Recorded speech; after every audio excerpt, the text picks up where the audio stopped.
Hey guys, selamat datang di Killer, di video perjalanan hijrah kita ke Affinity Designer bersama saya, Kemal.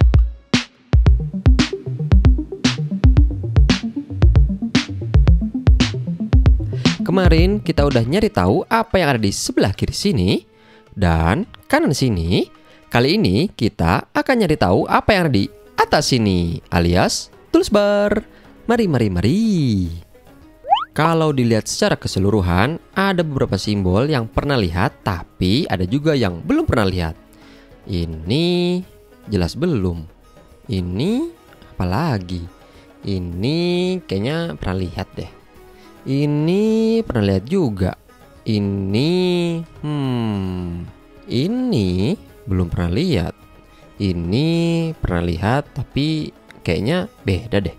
Coba kita klik kanan, siapa tahu ada opsi yang bisa munculin informasi lebih banyak, seperti namanya apa. Nah, gini kan jadi lumayan lebih jelas. Default?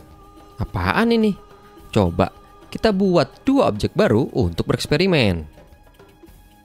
Jangan lupa warnanya dibedain ya. Kalau kita seleksi objeknya, dan kita klik gambar yang ada panahnya ini, loh, nggak ada FK apa-apa. Coba kalau kita coba yang sebelahnya. Kita seleksi objeknya dan kita klik lagi. Loh, kok berubah jadi yang abu-abu? Jangan-jangan default ini mengatur bagaimana default atau standar ketika kita membuat suatu objek.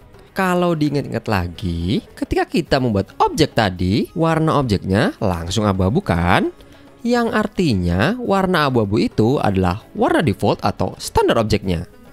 Dan ketika kita mengklik ini yang kedua, revert default yang artinya kembali ke default, maka atribut objek yang kita seleksi akan kembali ke default. Coba kita buktikan teori ini dengan memberikan stroke pada objek. Harusnya secara teori apabila kita klik revert default, maka stroke-nya akan hilang. Tuh kan bener. Tapi gimana caranya ya bisa ngerubah defaultnya default? Misal nggak ingin warna fillnya abu-abu, diganti merah gitu? Nanti deh, lagian default ini nggak terlalu kepake banget. Selanjutnya, view mode. Ini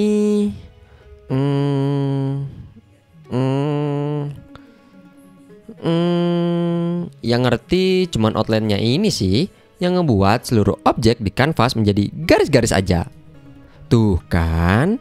Tapi sisanya skip dulu deh, jarang dipakai juga ini view. Selanjutnya, arrange. Ini pasti untuk mengubah urutan objek pada layer dong, yang buat memaju mundurkan objek itu loh. Tuh kan bener. Ini buat mundurin ke paling belakang. Ini buat majuin ke paling depan. Ini buat mundurin satu layer. Dan yang ini buat naikin satu layer. Kira-kira shortcutnya sama nggak ya? Sama loh dengan yang ada di Adobe Illustrator. CTRL plus bracket buka untuk mundurin atau nurunin satu layer. Dan CTRL plus bracket tutup untuk majuin satu layer. Kalau pengen ngebuat objeknya paling depan atau paling belakang, ya tinggal ditambah shift. Misal, shift plus Ctrl plus bracket buka untuk menurunin objek ke paling belakang. Atau shift plus Ctrl plus bracket tutup untuk majuin objek ke paling depan. Selanjutnya, status. Ini kayak cuman nama file. Terus ini presentasi zoomnya. Dan yang bintang ini biasanya nunjukin apakah file kita udah di save atau belum ketika ada perubahan. Lanjut ke transform. Wah, tools ini ada di atas gini jadinya kayak Corel ya. Kalau di Adobe Illustrator harus ngeklik kanan dulu. Enak banget, ada di atas sini. Transform ini kegunaannya sangat simpel banget. Kelihatan juga kan dari gambarnya. Yang flip horizontal digunakan untuk membalikan objek secara horizontal atau kanan kiri. Ini biasanya digunakan untuk membuat objek biar sama kiri kanan. Nih, begini nih. Flip vertikal sama dengan yang horizontal. Bedanya ini membalikan secara vertikal atau atas bawah. Nah, dua terakhir ini digunakan untuk membuat objek memutar sesuai atau berlawanan arah jarum jam. Kelihatan banget lah pokoknya dari gambarnya. Wah, ini sih udah tahu lah ya buat apa. Align digunakan untuk meluruskan objek. Loh, tapi kok nggak ada opsinya? Oh, harus diklik dulu toh ternyata.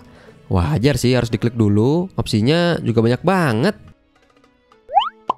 Ini kalau dari namanya yang buat nempel-nempel otomatis itu loh. Biasanya kalau ada node atau objek yang kalau udah deket itu tiba-tiba objeknya langsung nempel dan klik. Nah itu pakai ini. Tapi kita coba lihat opsinya apa aja ya. Force pixel alignment ini kayaknya untuk pixel perfect itu deh. Harusnya kalau ini dinyalain saat kita mindah-mindahin objek pasti agak aneh gitu. Enggak juga. Padahal kan ada kata force atau memaksa. Tapi kok kayak yang nggak maksa gini? Selanjutnya yang gambar magnet ini. Oh, ini dia snappingnya. Ini snappingnya lagi aktif. Jadi kalau ada kondisi-kondisi tertentu, maka dia akan otomatis nempel. Contohnya ini. Kalau ada objek yang berpas-pasan dengan garis tengah artboard, maka akan ada garis hijau gini dan ini nempel. Coba kalau dimatikan. Tuh kan, ketika kita menggerak-gerakkan objeknya, nggak ada tuh garis hijau tadi yang nempel ke tengah artboard. Padahal ini posisinya sudah persis dengan yang tadi. Kalau yang ada panah ini pasti opsi-opsinya.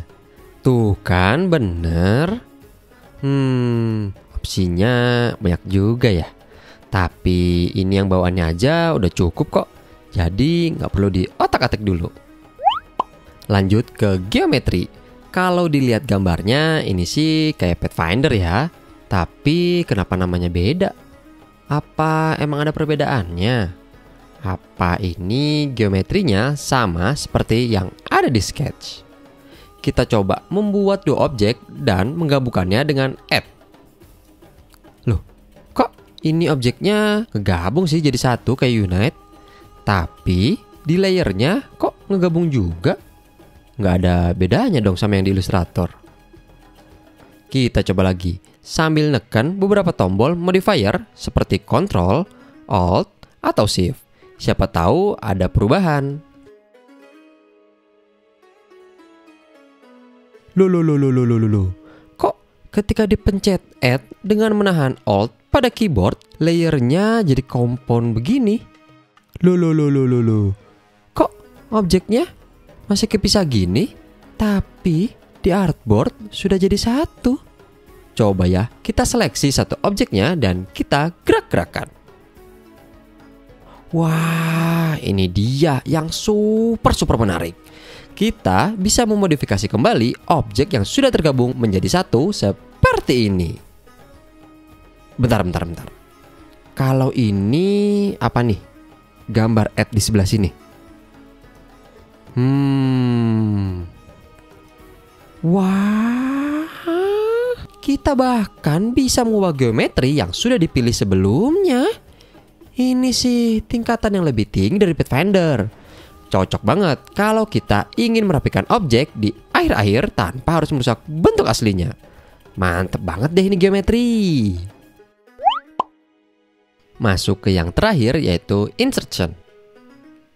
Insert behind the selection. Insert at the top of the layer. Insert inside the selection. Kayak pernah kenal ini. Tapi di mana ya? Ini dia yang draw normal, draw behind, dan draw inside. Kita coba yang draw inside ya, karena itu yang paling unik. Tapi di Affinity Designer, bukan di Adobe Illustrator. Kita seleksi satu objek, kemudian kita klik Insert Inside the Selection.